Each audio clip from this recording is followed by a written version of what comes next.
नमस्कार, मी दिलीप रामदास पाटील, राहणार वडणे, तालुका जिल्हा धुळे, कृषीभूषण सेंद्रिय शेती पुरस्कृत. आपण गेल्या 19 वर्षापासून विषमुक्त शेती करत असून यावर्षी या क्षेत्रावर सेंद्रिय पीक आदर्श व्यवस्थापनचं याच्या पहिले आपण संदेश दिले आहेत व्हॉट्सअपद्वारे.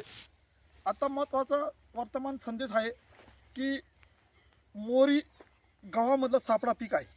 जसं खरीपातलं आंबाडी असेल, मक्का असेल, चवळी, असं रब्बीतलं कोणत्याही पिकातलं मोहरी सापळा पीक आहे. या मोहरीचं विशेषता अशी आहे की गव्हाला जेव्हा बहार धरला, लोंब लागली, तेव्हा या पिवळे फुले आले. पिवळे फुलांकडे पांढरी माशी आकर्षित होते. आता जे वातावरण बदललं होतं 5-6 दिवसापासून, ते किडींचा प्रादुर्भाव कमी झाला सापळा पीक. आणि दुसरं महत्त्वाचं, मोहरीचा उपयोग, हजारो मधमाशी येत आहेत आणि मधमाशांचं परागीभवन याच्यावर होत असल्यामुळे गव्हावर बी होतं, म्हणून परागीभवन 100% शाश्वत झालं. आणि तिसरं महत्त्वाचं, जास्त केमिकल मारलेले, तणनाशके मारलेले कोळपणी करता असं गहू व्यवस्थापन सध्या चालू आहे. मजुरीची टंचाई असल्यामुळे हे सेंद्रिय पद्धतीचं व्यवस्थापन आहे.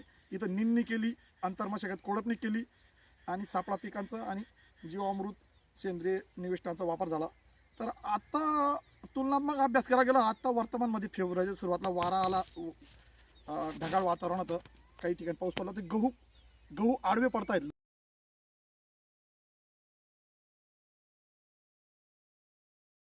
लोडतायत. हा गहू लोडत नाही, वाढलेला पण आहे आणि उत्पादकता बी केमिकल सारखी आहे. केमिकलून जास्त येणारे लोडत नाही, म्हणजे शाश्वतता येत आहे शेतीचं, म्हणजे नुकसान पातळी ओलांडणार नाही.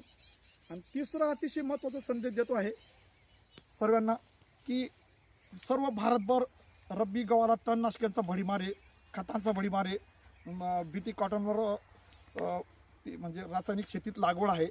म्हणजे विषमुक्त गहू नाही. हा पूर्ण 19 वर्षाचा प्रमाणित सेंद्रिय गहू आहे. विषमुक्त अन्नाला पर्याय नाही जगात. एवढं घेऊन याला आता 15 दिवसात काढणी होईल, फेब्रुवारीच्या शेवटच्या आठवड्यात.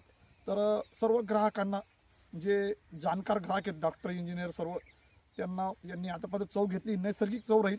तर इथूनच गहू बुक होत आहे. याला काढणीनंतर वाळवून सेपरेटर मशीनने पॅकिंग, गिरडिंग करून विषमुक्त, जगात पर्यायाने शाश्वत चिरंतन असं विषमुक्त गहू खाऊन चव घ्यावी आणि आपलं आरोग्य निरामय करावं. धन्यवाद.